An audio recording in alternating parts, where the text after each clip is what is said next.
So, who can tell me what is Samadhi?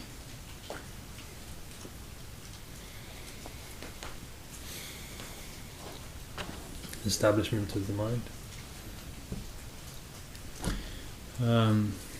Okay, can you describe that? What is establishment of the mind?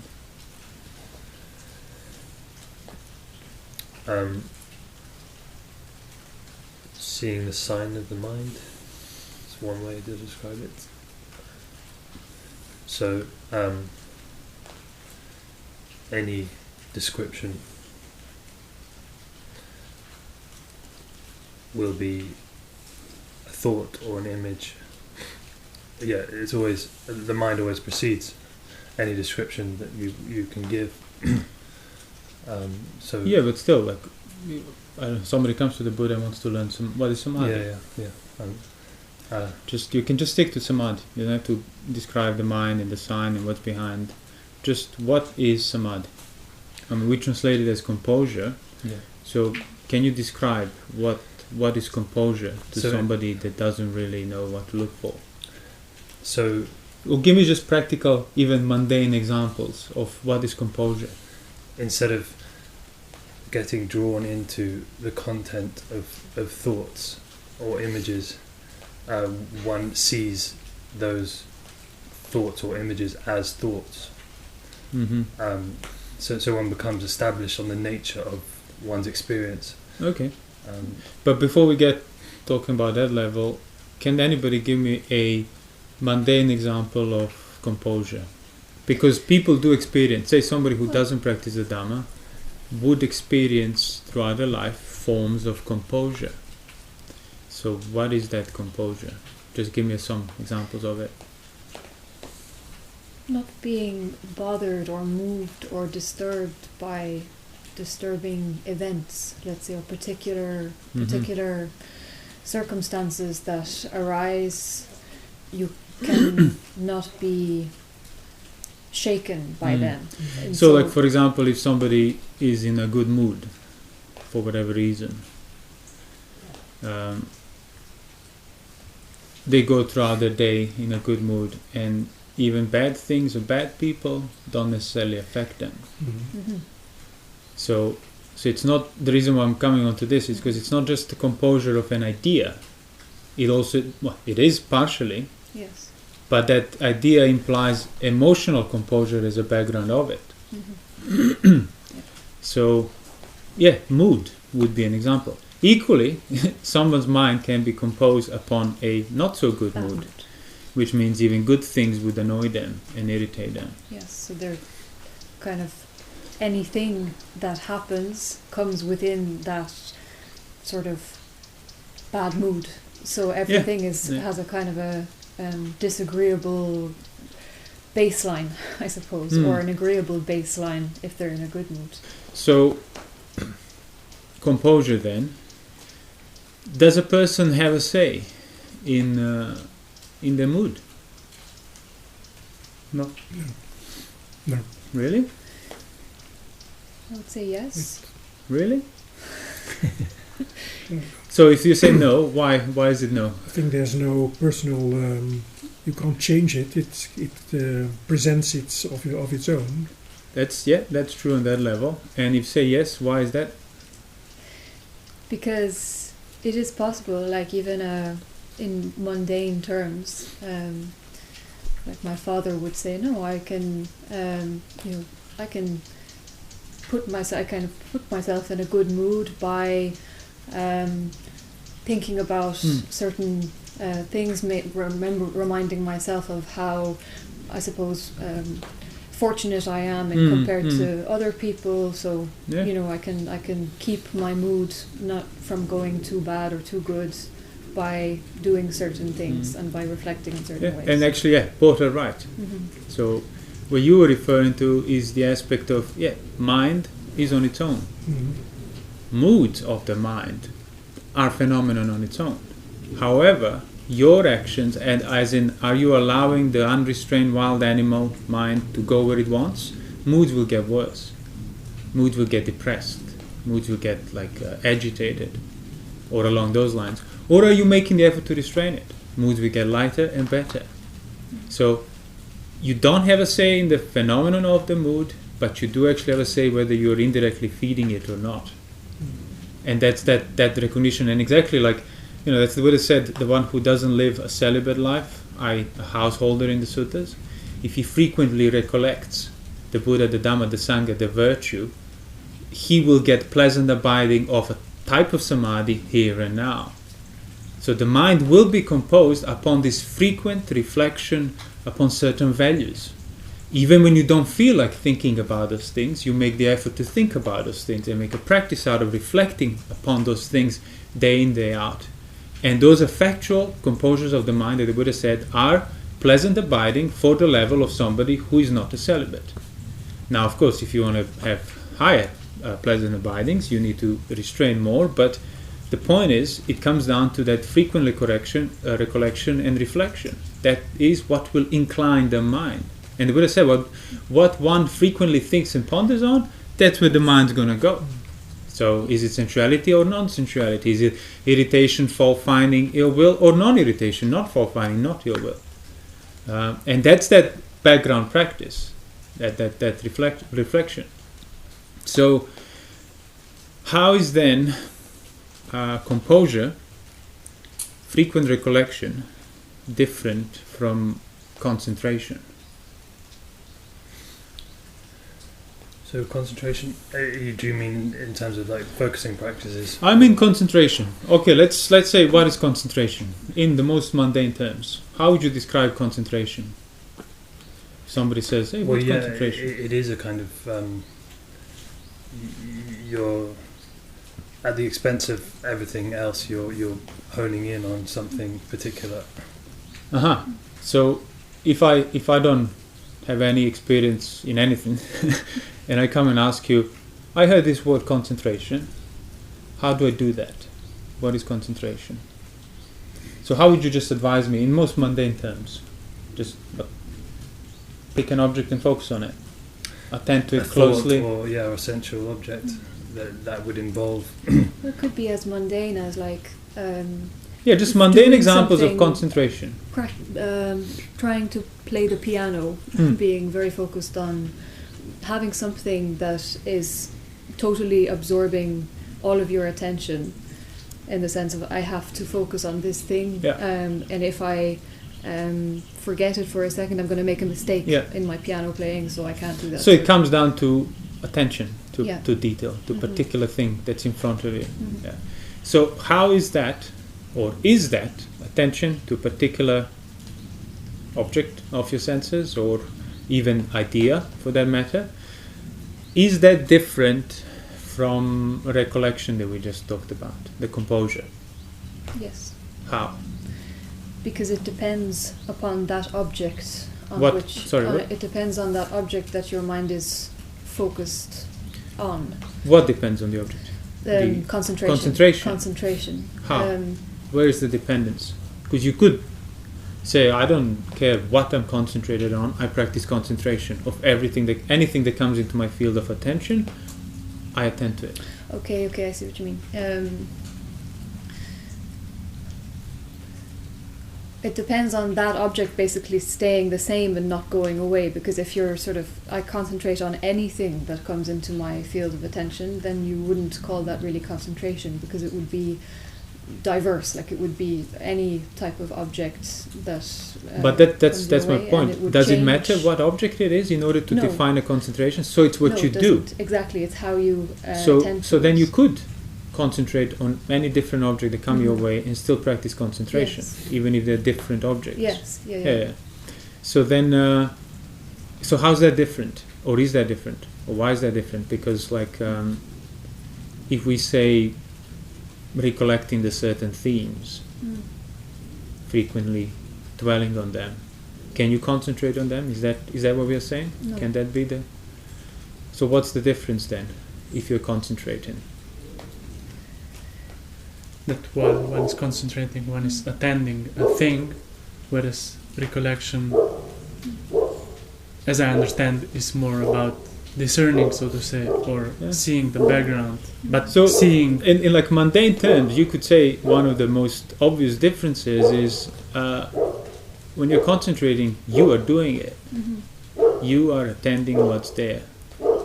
But when you're recollecting, there is already a certain degree of space, for the lack of a better word, between you and your mind. Because see, you are not trying to focus on something and concentrate and attend to something particular.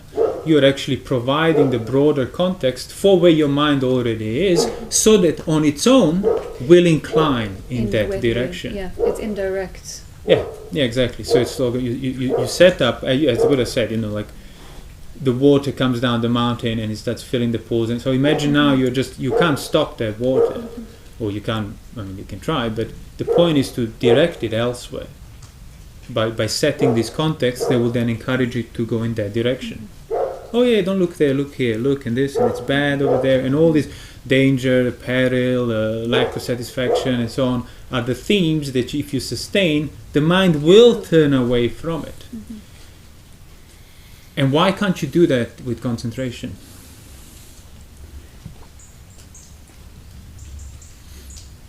Why can't you just concentrate on your mind and make it go that way?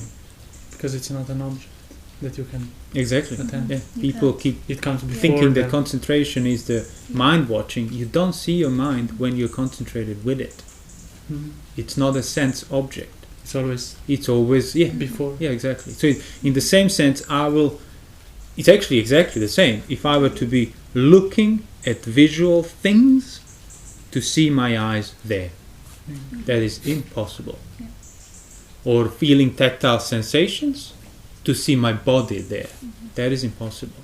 Body is the background. Body is the organ for your sensations. So then, can concentration be useful in terms of practice?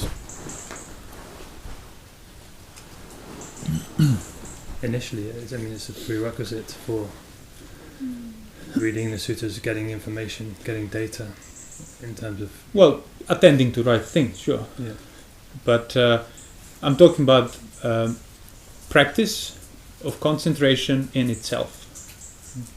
Can that be beneficial?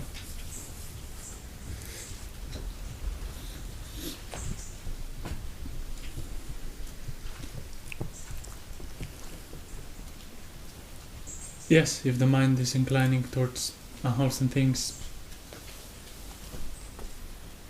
it could be helpful to intentionally direct it towards more wholesome things. But can you discern wholesome when you're concentrated? Is that a possibility? I mean, some things are obviously unwholesome. Yes, but while being concentrated, do you have the possibility of discerning whether you are attending to something wholesome or not?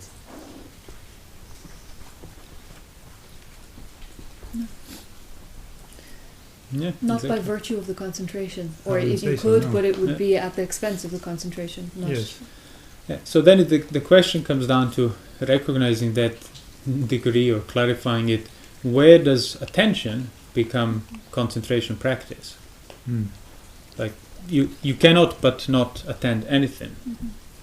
But you can certainly learn how not to overlook the background, the context, the meaning, the intentionality behind whatever you're attending currently. And that context is what tells you, because that's where your intentions are. That's what tells you whether this is wholesome and I should allow it to be attended further, or unwholesome and I should not welcome it, not delight it, and make sure I don't attend, as the Buddha said, particular signs and features that are inducive of lust and would increase the unwholesome states.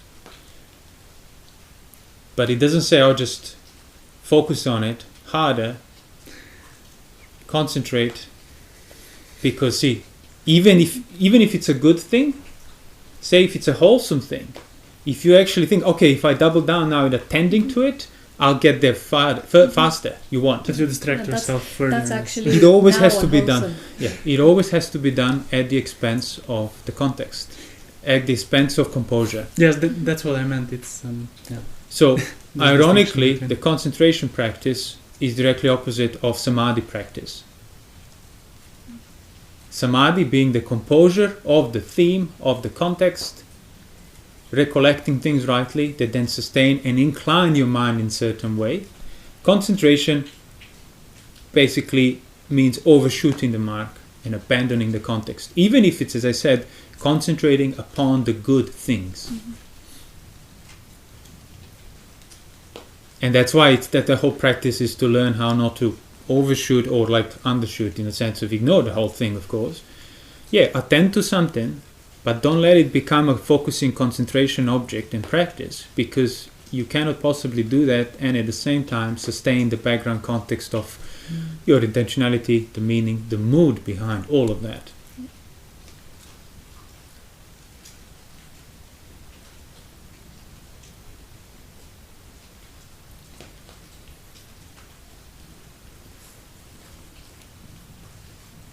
So then, can anybody elaborate or give some examples on, as we said, composure equals establishment of the mind, equals right recollections, right themes, right context, equals putting the work there.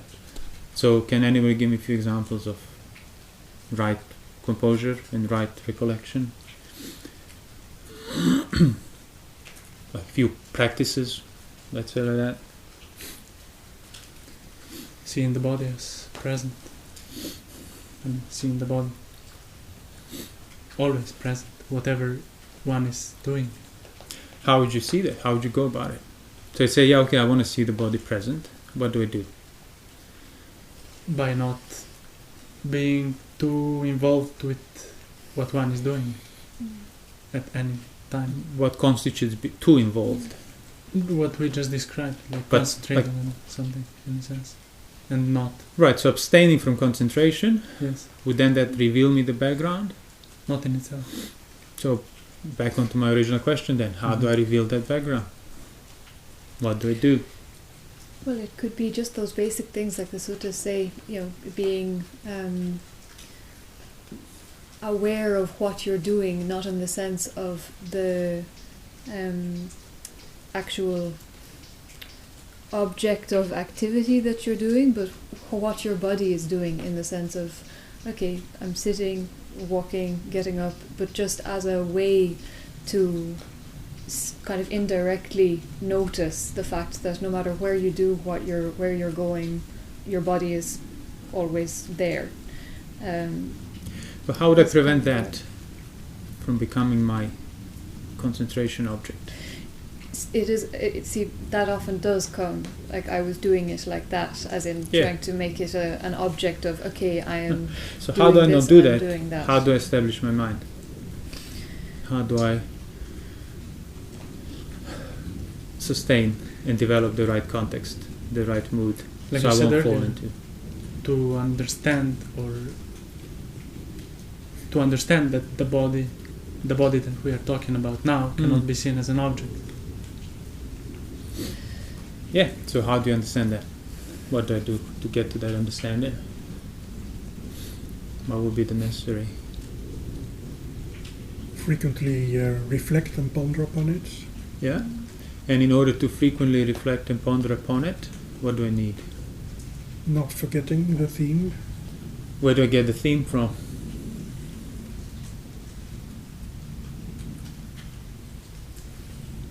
Where do I get details about the theme? From studying discourses. Yeah.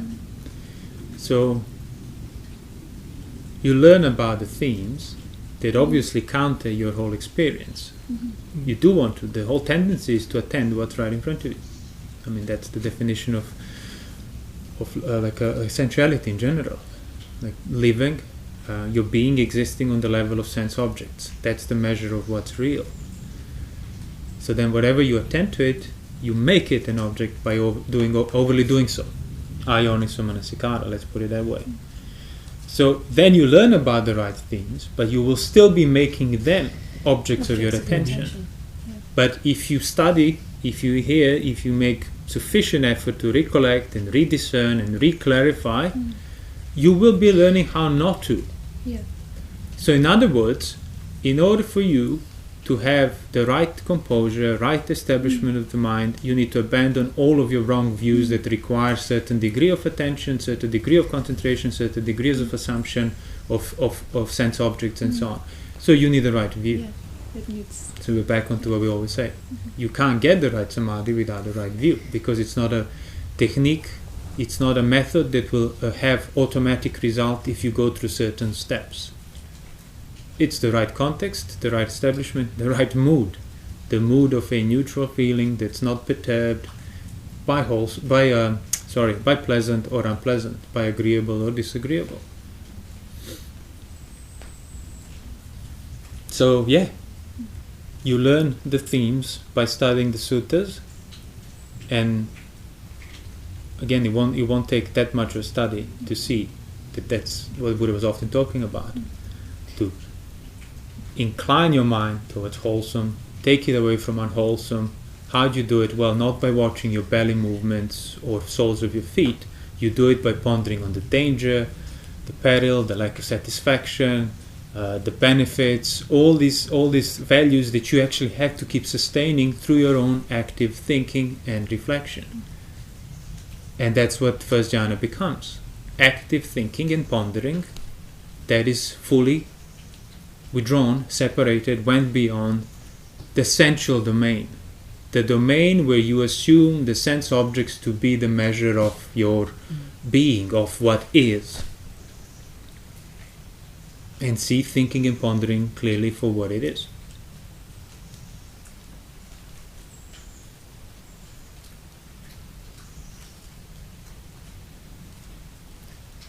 So yeah, you have to really work, make the effort, be prepared to make the effort to try and understand what the suttas are genuinely talking about, or what you might hear somebody saying that doesn't initially, it can't initially make perfect sense to you. You have to be prepared to question your sort of assumptions of what these things mean. You start from this position of ignorance, in the sense when you start reading. Full of wrong view. Yeah. Everything that everything is misunderstood. Everything is like, or and you, just to kind of see that type of attention is possible, or that there is another way of attending to things, that there is a kind of a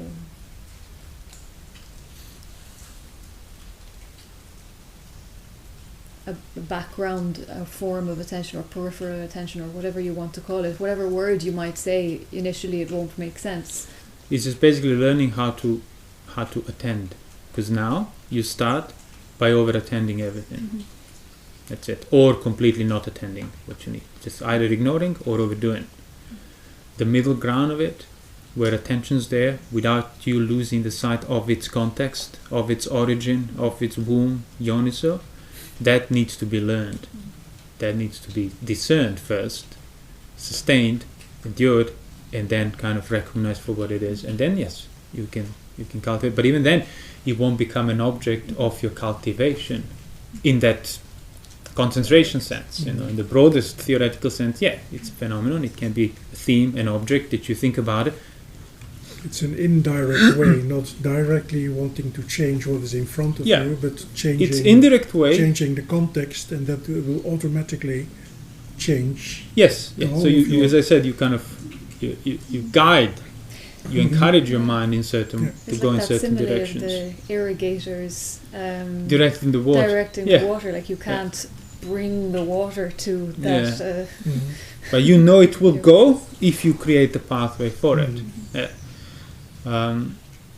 So now that we clarified that you need to know, or you need to abandon the wrong views and wrong assumptions that revolve around the nature of your own current attention / over-attention. What are the examples of some mind establishments upon the right contexts, the right composures?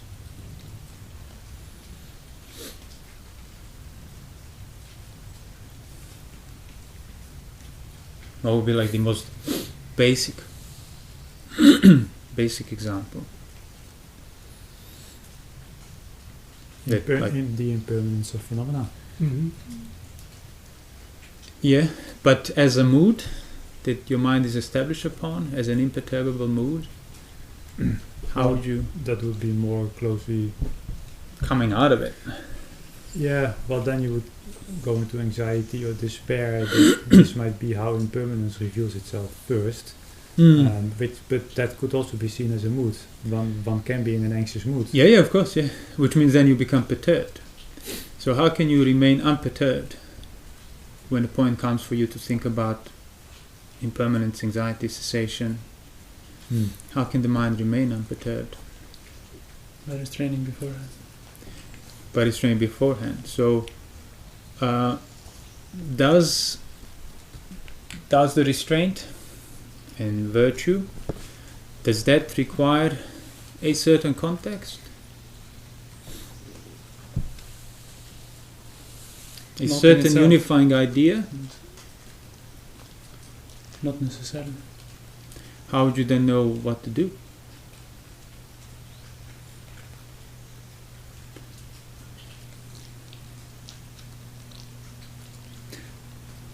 Yes, I mean, at least from the beginning. Yeah, no, I know what you Restraint mean. is I'm just purely adding to is it. blind, basically. Yeah. But Even then, it's not that blind. Again, you wouldn't even know what to do unless there is some unifying idea of what restraint is. So that is what defines your behavior.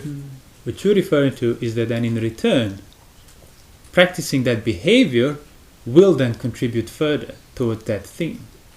So it can grow and develop simply through sense restraint and not breaking the precepts, not doing things that are contrary to the theme you took on.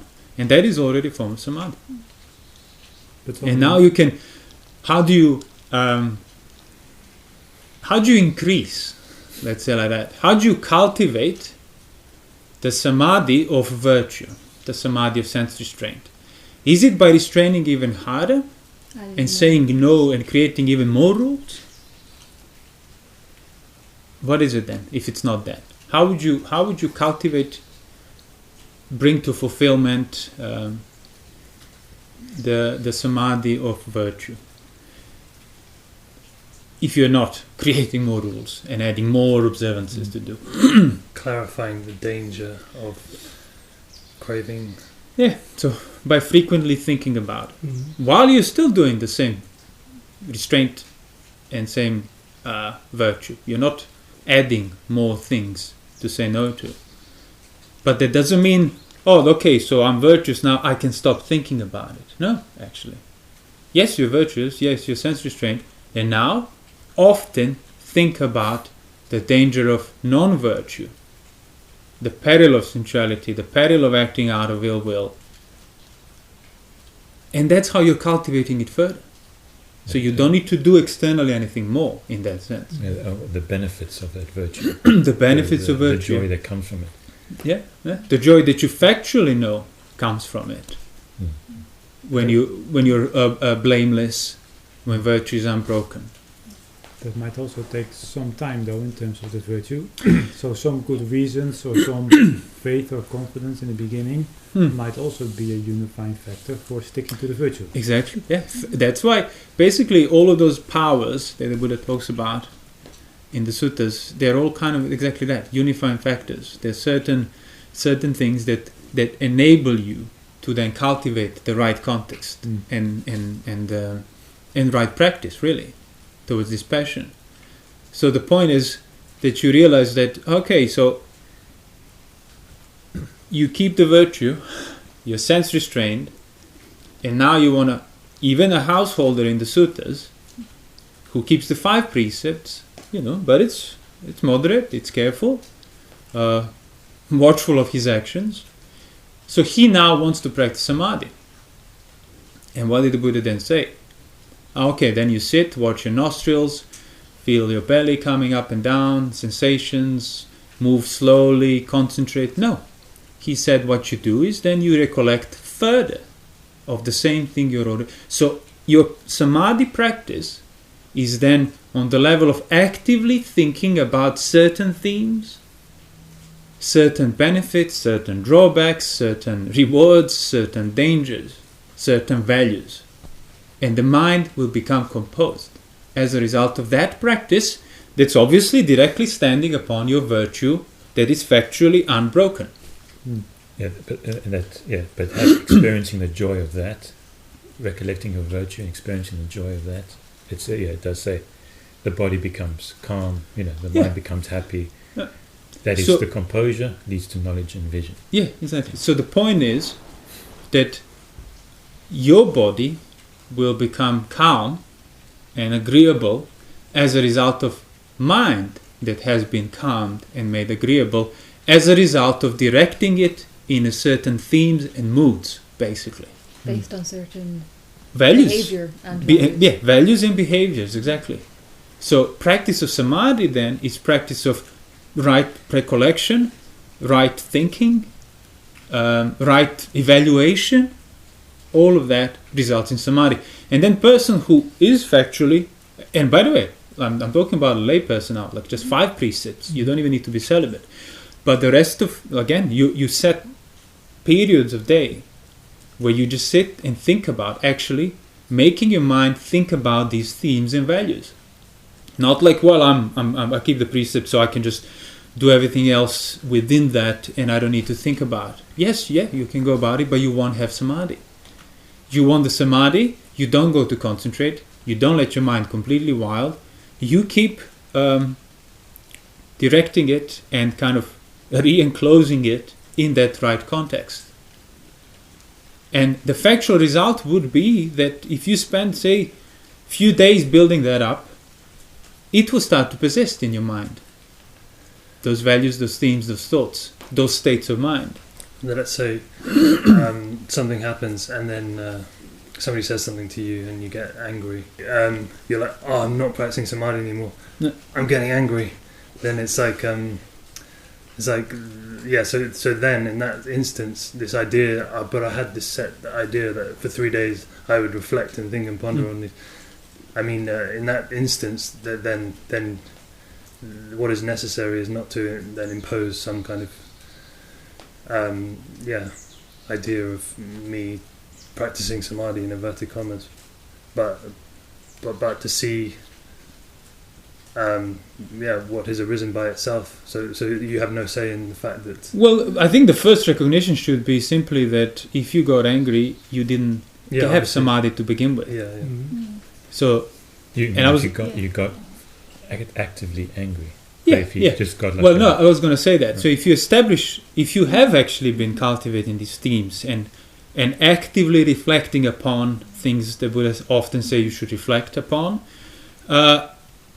you wouldn't get as angry. And you would see that difference now. Yeah. Because see, the mind went really quite some distance in a good direction. And it's there.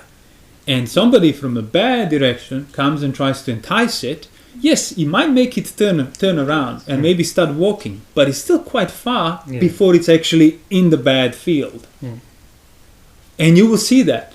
So now you will actually have confidence and recognize, okay, so I don't need to, jump and choke that animal when he gets and fight it directly. No, okay, now I got a bit distracted. Let me ignore this thing that's trying to take my attention through sensuality or anger and instead keep cultivating the same indirect themes and cultivations and encouragements. And the further it goes, the harder it will be to get disturbed on things that are now even more distant.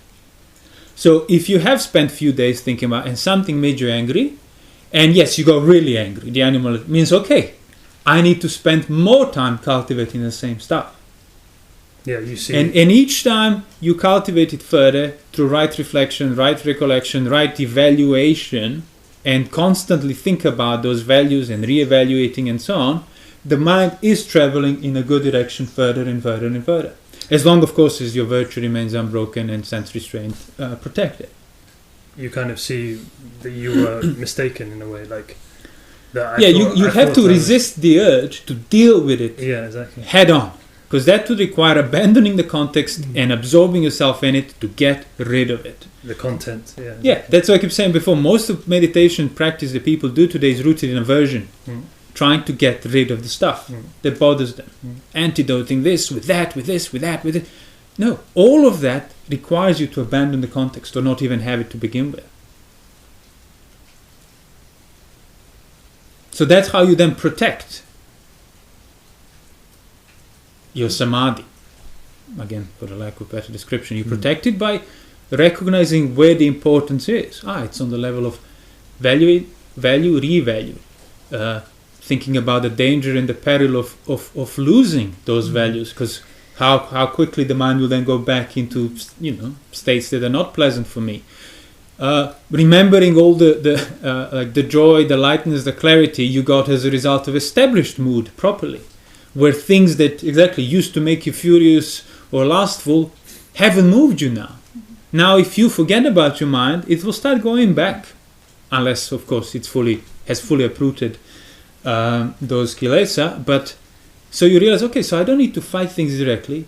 All I need to do is virtue, sense restraint, obviously solitude to that degree, and then make a practice, active practice of thinking and reflecting and reevaluating these wholesome themes. And when they become dry and my mind starts getting distracted, that's where my work is. Not in finding something new to concentrate and so on. No, it's just finding ways to rekindle the same themes until the mind has traveled far enough that it cannot come back to these unwholesome pastures. It's also quite different to be doing all of those things that protect the samadhi out of the knowledge that you are protecting your samadhi and that is what you're doing it for, rather than kind of just doing them to do them. Like out of that kind of knowledge, okay, I'm protecting my composure, protecting my mind. Yeah, that already you wouldn't be able to discern any of that unless you're already seeing the signs of your mind. Unless you're already seeing that kind of indirect relationship between you and your own mind. It's not something you can directly attend to, have, possess, control. So you recognize it, okay, so it's basically like, an animal that if you open the gates, it will go there. If you close those gates and start encouraging, taking it away, sending it in the other way, it will go that way. So it will incline to whatever you're frequently thinking and pondering about, as the suttas say. So that's your job, to incline it in the right direction. Not to force it and shove the right direction down its throat. And all these themes and reflections and re-evaluations, can you do them by concentrating on them? No? Impossible.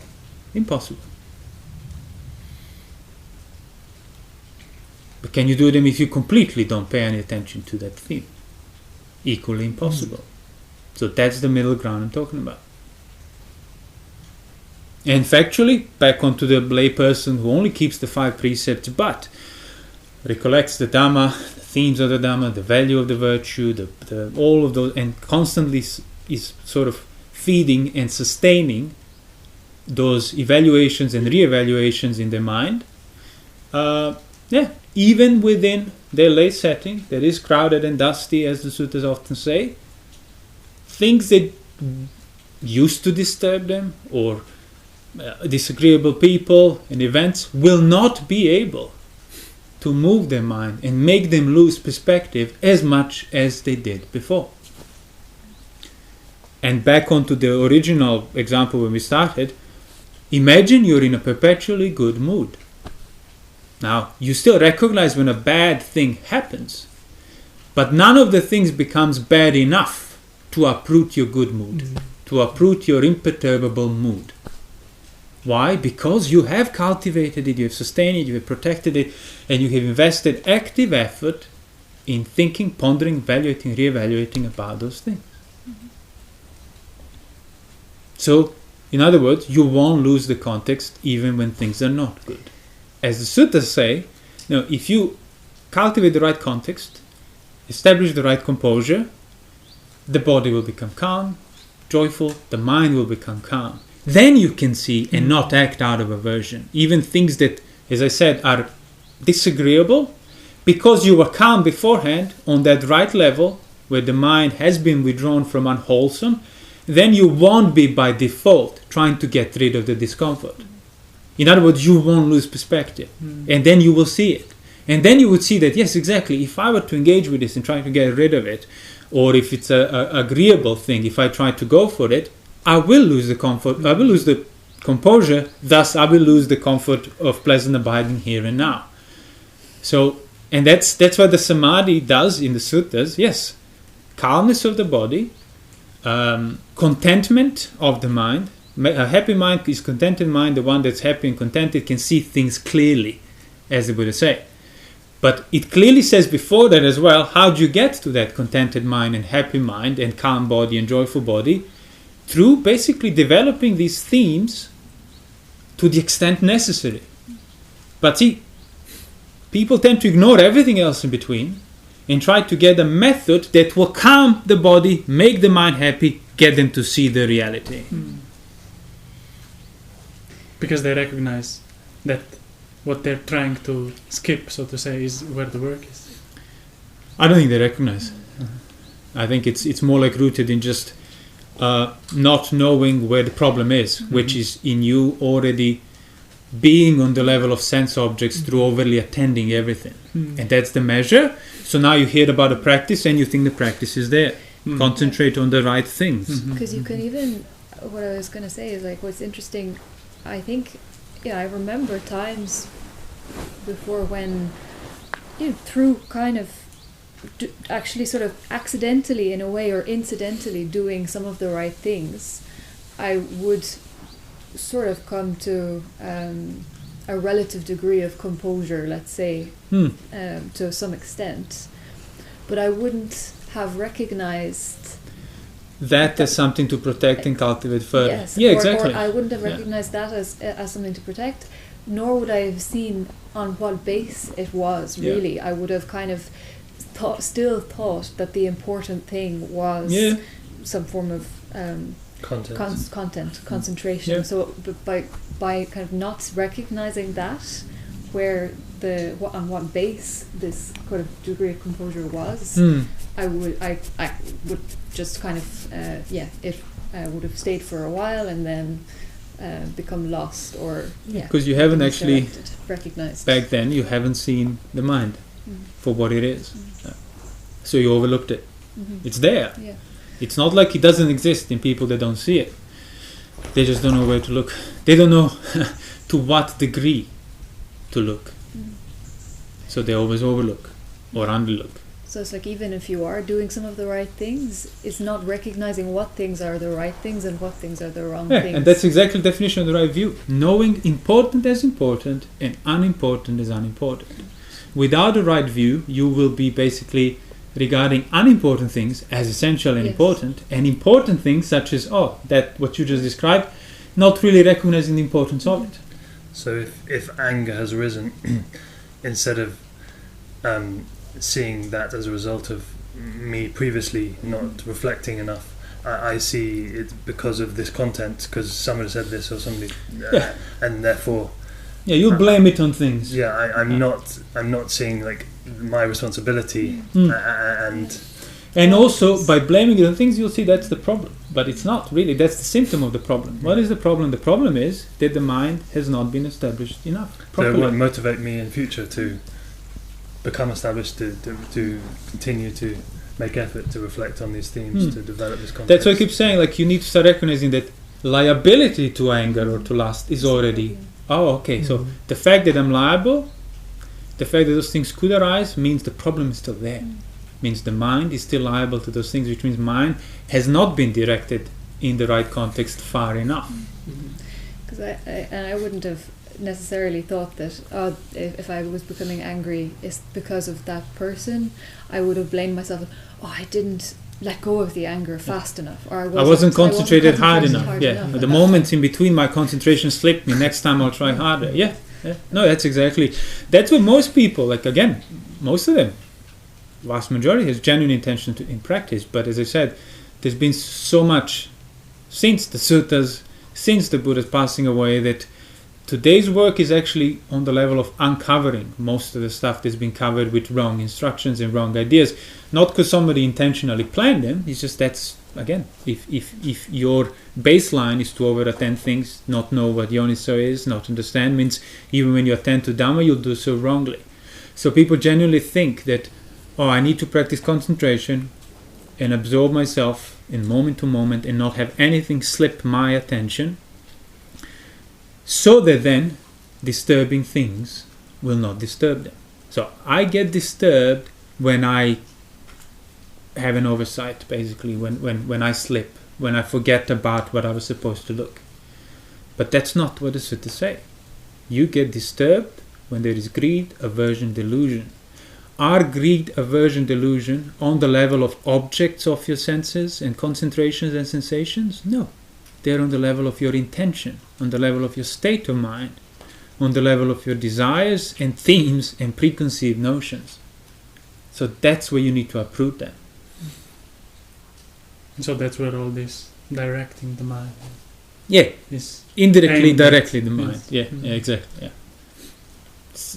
Like basically building like certain encouragements that will make the mind sort of go there. And that's why one has to recognize, as you said, signs of the mind and the moods. Yeah, and the that's patterns of thought. Recognizing the signs of the mind, it's basically this: recognizing that the mind is not something that can be an object of your attention. Doesn't matter how hard you focus to the milliseconds of your experience, mind is not there. It's in the opposite direction. And then recognizing that the way to deal with the mind, with the mind of such nature that cannot be directly accessed or attended, is well, first to refrain from trying to directly access and attend it, and then recognize that your work is on the level of building a wider context that your mind will have to be within. So and you can start doing that even before you start seeing your mind.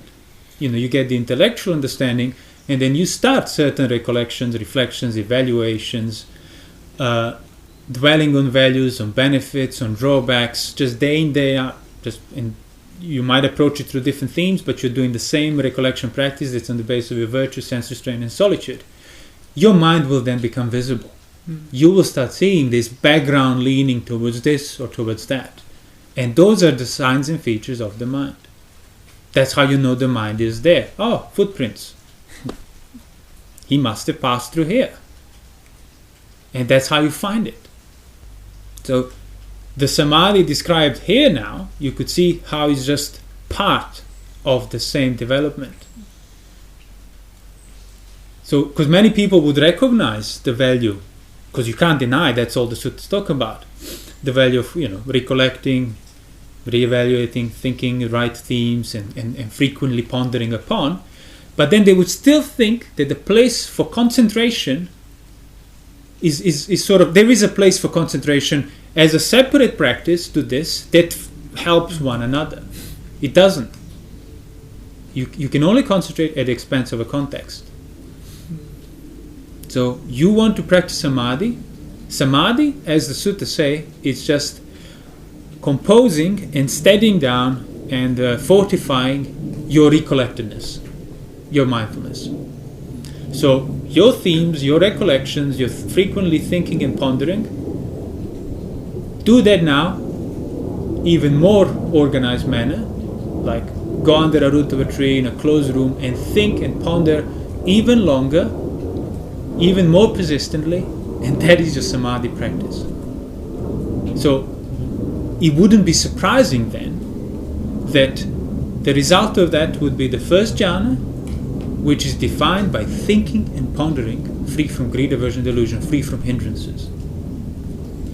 So how do you free your thinking and pondering from the parasites of greed, aversion, delusion? Well, by thinking and pondering rightly, they will take it away. They will purify it like you purify the gold. By directing the mind away from this. Exactly, by slowly taking it away and removing the impurities in that sense.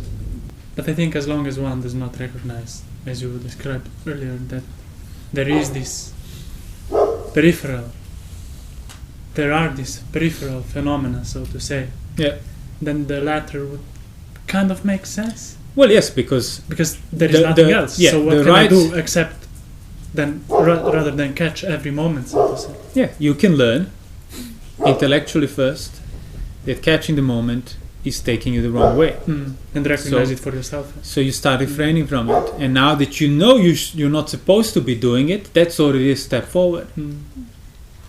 But yes, everything you do from the baseline of where your attention is, which is over attention, let's say like that, everything you do will be overly attended. Everything you do will be made an object of your attention. That's why the mind is invisible.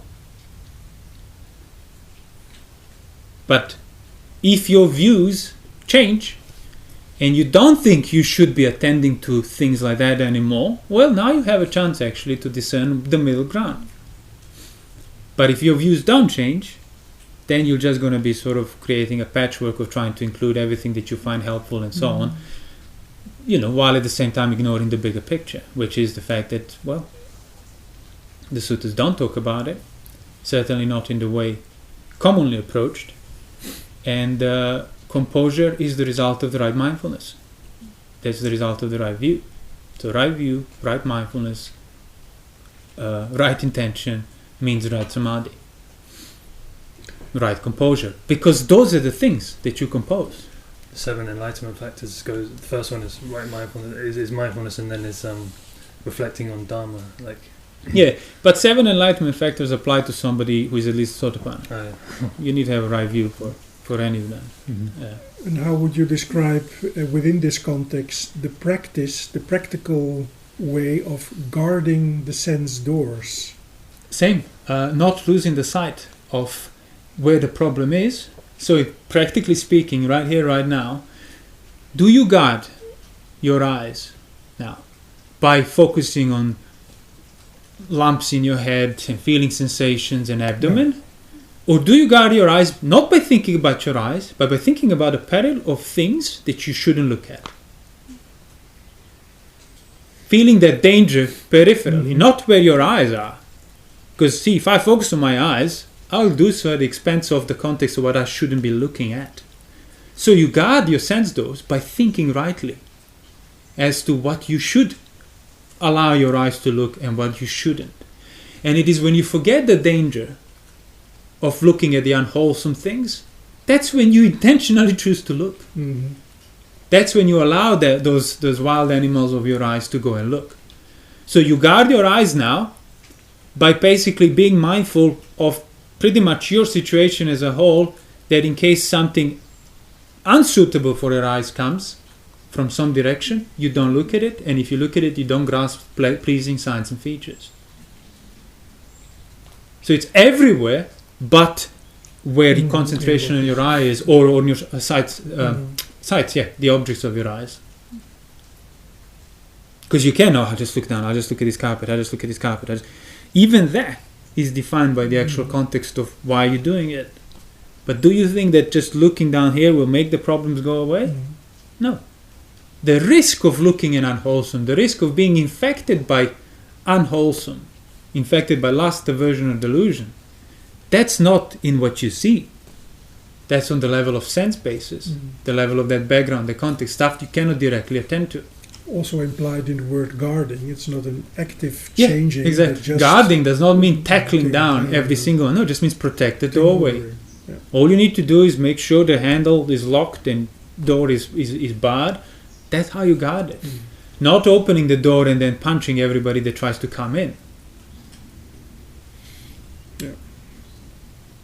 So, and again, virtue, guarding of the sense doors, leads to samadhi if it's done rightly. Because what else is guarding of my senses other than established context that now defines my values of where will I let my eyes, ears, and other senses go?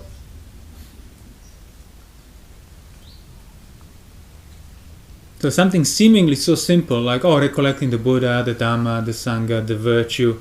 Yeah, it's fine. No, that is the base for samadhi. For a lay person, and then if your precepts are upgraded up to 8 precepts and so on, it can on its own result in jhana and thinking and pondering that's free from greed, aversion, delusion. If you spend days, months, who knows how long, of cultivating these right moods that become imperturbable towards greed, aversion, and delusion and distraction. Then all you need to do is just, because again, you did the work, you have cultivated it, the animal has traveled, the mind has gone in the right direction for a long time. Now all you need to do is just stay there. Just stay in that secluded environment, be moderate in eating, and this context will be fueled by those right things. And same like with Brahmaviharas, the loving kindness, same. It's the establishment of the context of friendliness, non-ill will. But it's not a technique that will result in this experience of it. No, it's something you have to frequently reflect upon. For yourself, for others, in every direction, up and down, doesn't matter. Until no part has been left unreflected, to put it that way. And if you frequently think and ponder about it, the mind will incline towards friendliness whether you want it or not. And the mind has been inclining and traveling in the direction of friendliness long enough. Even meeting unfriendly people will not perturb you, or certainly not as much as before. Yes, and that's completely different from when someone I meet is disagreeable or is... And then I do metta. Exactly. Yeah, counter it, antidote. Yes. Hatred means metta. Do it. Why? Not because you're really friendly, just because you want to get rid of the discomfort of witnessing an unfriendly person. So you're averse to what you're feeling. And back on to what I said, most people's practice comes down to being averse towards their own states of mind, trying to get rid of them. So all you can do when it arises is just endure it, because anything you do will be trying to get rid of it. Otherwise, when unpleasant. Well, all you can do is endure it in a sense of don't act towards it. But see, now we just defined what you can do. Carry on, evaluating, re-evaluating, thinking about Buddha, Dhamma, Sangha, virtue, but then friendliness. you can't do that with the motivation to get rid of. You can, but it won't last though. Because it's not directly dealing with what's bothering you. See, it already implies recognition that what I'm trying to get rid of is not actually the problem. The problem is the mind hasn't traveled far enough in the right direction. Yeah. So it can be a motivator to reflect. And even if you initially do it to get rid of it, again, the direction of getting rid of it is opposite of evaluating, re-evaluating, recollecting rightly. So in other words, you won't be able to do it for those reasons much longer. If it's authentic. Provided you already see that relationship between you and your own mind, which is what Chitta Nimitta is. Yeah. If you see it as a thing that's there, that inclines the here or there, depending on what you keep providing and allowing it to feed on. That should be the initial stage of trying to get rid of craving by craving. Exactly. Yeah.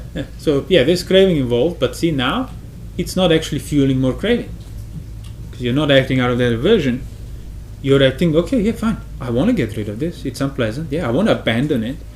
Do I abandon it by cultivating more ill will towards it? No. I abandon it by making my context even less perturbable.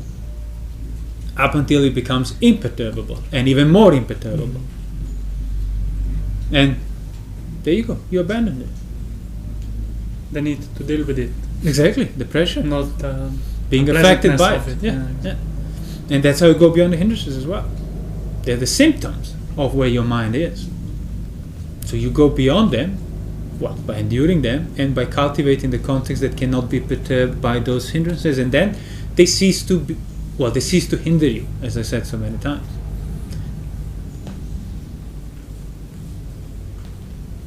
So then it's just agreeable, disagreeable, and everything else in between. But none of that can overwhelm, and limit your mind. So that's often why Samadhi then is referred to as boundless, unconstricted. Nothing mystical about it. If your wholesome mood on account of right recollection in the Buddha Dhamma Sangha is being cultivated for years actively, on account of your virtue and sense restraint, there's going to be some pretty unshakable samadhi, pretty unconstrained. No worldly constraints can sort of limit it and bring it down, that mood. On account of that mood, you will be factually joyful, happy, with a calm body and content, because it's a good mood. Yeah, you cannot take offense anymore, because taking involves sort of leaping out into that thing which is offending you. You're moving in the opposite direction. In other words, the attempt to take it, if the Mara presents it, is within the good mood. In other words, good mood can handle even the attempt to take it without fearing it, without trying to get rid of it or prevent it. It's included within it. So it occurred to me that from a mundane point of view, somebody might be sitting in an office having to write a very difficult email, and they might say to their colleagues, I want to concentrate on writing this difficult email. But what they will actually end up doing is closing the door to the office so that they can be alone. And then they recollect the importance of sending this email properly, being aware of the consequences if they do it wrongly. But they might assume that this is concentration, called like that. But what they actually do is much closer to what we have been discussing as Samadhi, setting up a right context in order to do something properly. Exactly. Then they might go to a meditation retreat and learn how to concentrate, which is actually leading them away from what they were strangely already doing, more closer to the actual Samadhi, except they just call it concentration and might not have understood that this is what they're practically doing. 100%, that's exactly what it is. Because that's what I said before, even when people are concentrating and watching their sensations, there is a certain context to that. You have certain motivation, intentions why you are doing it so. But then you become unaware of it because you're doubling down onto the concentration aspect. So all you need to do is, again, become aware of the motivation behind your actions, which is current action is concentration. Why? What is the theme? What is the context for me practicing this concentration technique that I find helpful? What is the theme? What is my motivation? Why am I doing this? Because I want to get rid of the pain. Okay, that's the first step. How do you go about it? Where is the pain? Take that reflection further and you will stop concentrating and you will start practicing Samadhi more rightly. Because when the Buddha described a skilled monk practicing Samadhi towards liberation, either walking up and down or sitting cross-legged, it wasn't through concentration. It was through constant reviewing on his mind about unwholesome states that are present or could be present, wholesome states that are present and could be present, and then encouraging one and discouraging other. Setting up directions, reflections, evaluations, so that his mind travels away from unwholesome day in, day out, purifying it, and then checking if it's pure, and then purifying, and then checking if it's pure. And that's exactly where the work is. So would you say writing about the Dharma can also be useful, and then going back to one's writing and then going back to Depends it? how you do it. Depends, yeah. I think initially, if you write what you have acutely established as a context, yes. But if you start writing on its own, that will take too much of your concentration. It will require too much of attention, i.e. you're going to become concentrated on that and actually forget your situation here and now. And that's same like with the scholastic study, pretty much almost always results in that.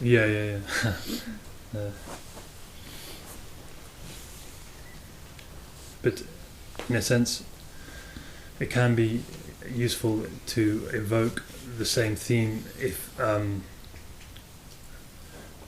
found for example, it might just be maybe 5 sentences or something that I'll write to see if I've understood something. That's a useful practice. We established that before. And then I'll come back to it the next day and see, actually, it could be much clearer.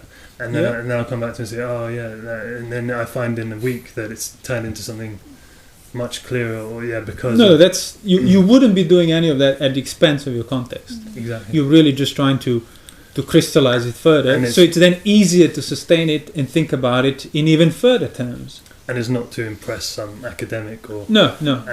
You're not writing it within the constraints of academic paper, with how it has to be written. No, it's just conveying what you're thinking right there and then. does it make sense? Does it make sense? Exactly. Like It contradictions. makes sense to me, but can I describe it? Can I put it in words? This context, this recollection, these values that I'm thinking about, that are sort of influencing my moods and so on. Can I define that? Can I clarify it? And then you come back to it later, you realize, oh, there is more to it now that I haven't mentioned before. Or just that, that wasn't that profound. I was like, maybe it wasn't as good as you thought it was. Yeah. When you try to put it in words, it just doesn't really make sense. And it's like, okay, well, did it make sense in my mind, or it just felt good? Exactly. Yeah. Because sometimes you write something, and because you're in a good mood, you're elated or something, you think it's so profound. Yeah. But then you come back to it and you realise that was just because I was in a pleasant... Yeah, so you don't want to, like, again, good mood and so on, it will follow, but you don't want to put the emphasis on that. Exactly. The emphasis on that clarity, where the work of re-evaluating and recollecting is, and good mood will follow. And when the good mood goes away, it doesn't matter. The thread of your understanding remains unchanged. It's imperturbable by the bad mood. Or and then, of course, eventually, the bad mood will be a good mood. Yeah, exactly. As the Buddha says, like, you abandon the pain and suffering of a household life. You abandoning by replacing it with pains and suffering of a renunciate life. So the bad mood of an established mind, it's better than a good mood of a lay life and non-established mind, and you will know that. So it's like, it's just agreeable, disagreeable, as the Buddha said. He would teach somebody Dhamma, they ignore him, they leave. He says, Tathagata, that's disagreeable to him, but that doesn't overwhelm his mind.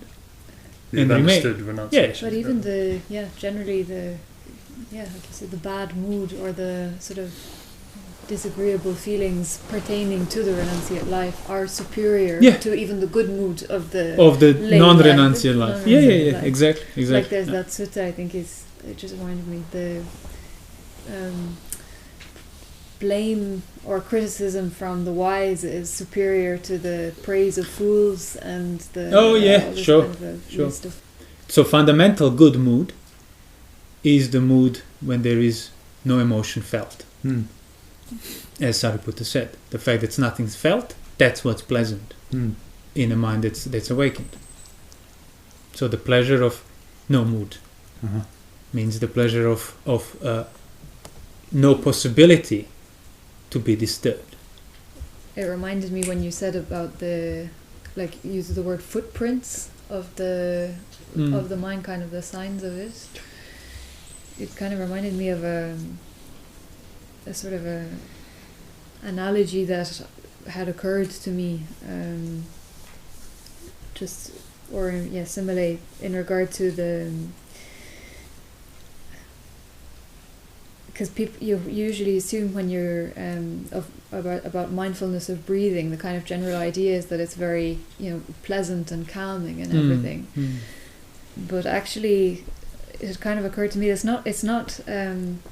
I've often experienced it as being mindful of the breath is not. It wasn't really pleasant, or it isn't necessarily pleasant. It was kind of like, because the analogy that occurred to me, it's kind of like. Feeling or recognizing that there's a kind of a enemy I use the word stalking you on your tail, waiting to kill you, really, as in but he's kind of always there in the background behind you, footprint of the things that is sort of he leaves his trail. It's a I was actually gonna that was one of the things I thought about yesterday to mention today, but obviously kind of went in a different direction, was that actually, anapanasati, if done rightly, most likely will not be pleasant first. Yeah. No, well, it's not going to be unpleasant in a sense of so painful, no. But it's going to be like a certain dissonance, let's say like that. Like certain kind of at odds. And it's exactly that. It's that which is breathing. It's a perpetual misstep with what you think you are and your sense of control over it. Yeah. Cultivate that misstep and you will abandon your sense of control and what you are. Obviously, if you have the right view. But you're not going to be able to see that murderer that's stalking you, so to speak, that danger or that body without having that certain amount of composure, that knowledge and vision of the way things are. Yeah, without having the right view. You can't have that without that composure as well. You know, without that composure being to a certain level, then you take on anapanasati. It's like that simile of that bowl with water.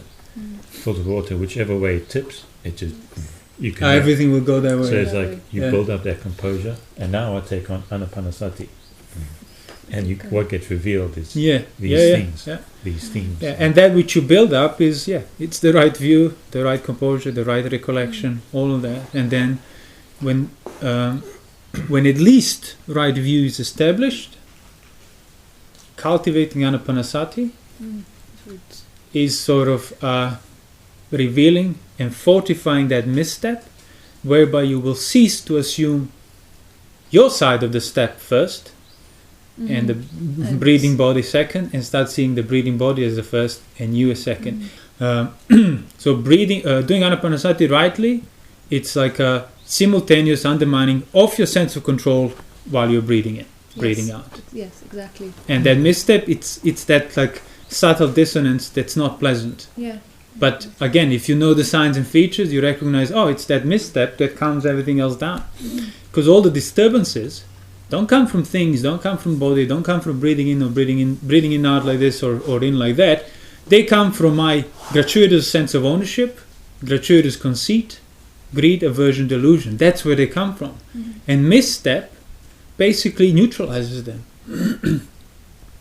You just cannot, they cannot fester and grow and live and persist in that environment. So frequently practice anapanasati, the misstep of anapanasati, the misstep of unownable breathing while you're breathing, and your sense of control will fade. It will wane away. It has to. Until there are no traces of it left. And the misstep is how things always were. Now you're just not trying to pervert it through your assumption and negligence. Which is then no longer seen as a misstep. Exactly. Putting the first or second as first is defined by what you thought should be the first or second. On its own, it was always there as first.